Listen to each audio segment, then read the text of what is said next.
Tervitan sind advendi ajal pühakirja tekstiga ingli sõnumist karjastele.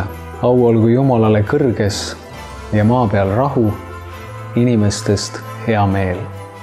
Me elame rahu defitsiidi ajastus. Rahu napib meie hinges, suhetes, kodus, koolis, töökohal, parlamendis, ühiskonnas tervikuna, rääkimata rahvuste ja riikide vahelistest pingekolletest globaalses mõttes. Ühest küljest on rahu meeleseisund, kus miski ei häiri, ei sega.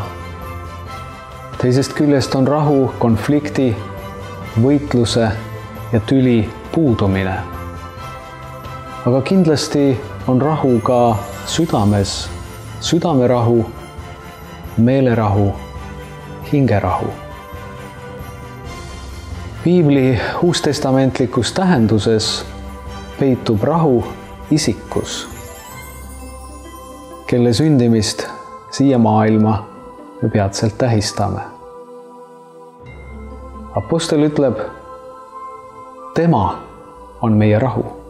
Teoloogilise seminari pere pea 30-aastane kogemus on selles, et kui me lähtume temast rahuvürstist, siis me saame koos töötada, õppida, õpetada, isegi kui me oleme erinevatest rahvustest. Eestlased, venelased, valgevenelased, ukrainlased, soomlased, lätlased ja teised rahvused. Me saame üheskoos teenida ja tööd teha sellepärast, et meie südameid juhib ja täidab rahu. Selleks, et me võiksime saada seda rahu, mis kestab ja jääb, on tarvis kohta sellele isikule, kes toob rahu. Kohta meie südames, mõttemaailmas ja maailmapildis.